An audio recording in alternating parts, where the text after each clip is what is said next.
Hi everybody.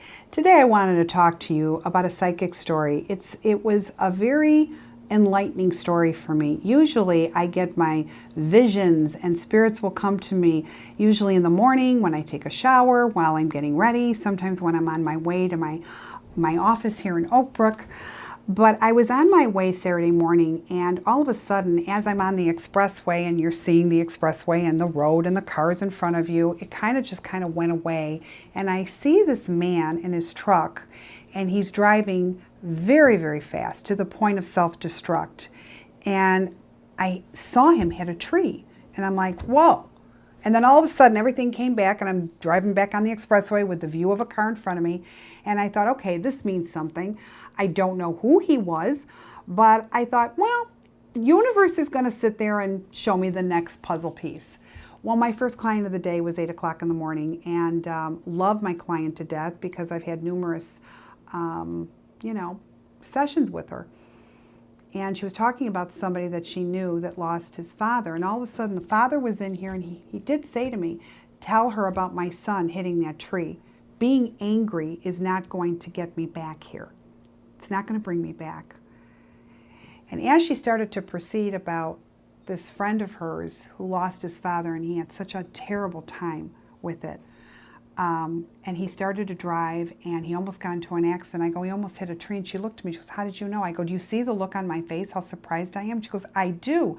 I said, I got this vision this morning on my way here that I saw this man in a truck, and he was going like 70, 80 miles an hour, and he just really wanted to self-destruct. His father's telling me. And he hit a tree. And she goes, he did. And I said, well, there you go. So the power of spirit is very, very dynamic.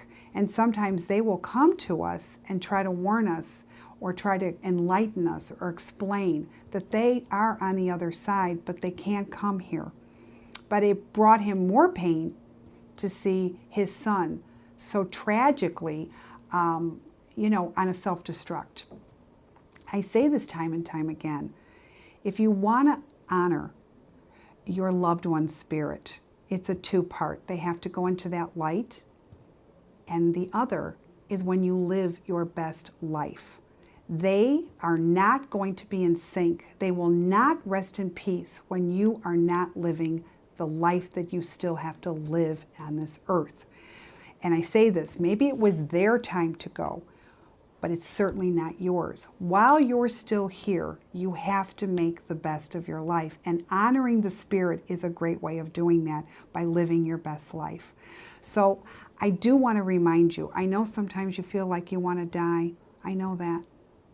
And it's the hardest thing when you lose someone you love. But on the same token, you can't let that beat you because your job here is not finished.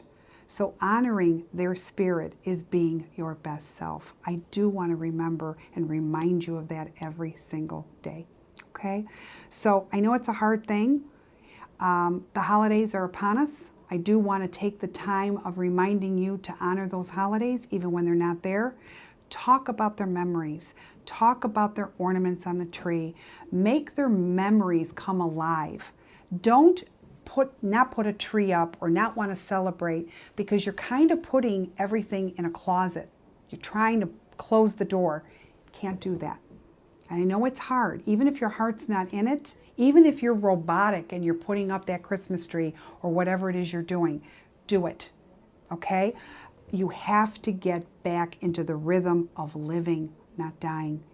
So I hope this has enlightened you, but if you think your loved ones aren't watching, guess again. And you want to make them happy. You want them to be proud of you. You don't want them feeling sorry for you because you just don't want to go on. It takes work to do a great relationship, to have one, but it also takes work to live your best life. Remember it, honor thyself, as I say, but honor our loved ones up there, because if you think they're not watching, believe me, they are. That's why this poor man had to come to me to let me know on the self-destruct of what his son was doing, to let that friend know. So until next time, I hope this has enlightened you. I wish you nothing but love, light, and strength each and every day. Until next time, subscribe to my YouTube. You take care. Bye-bye.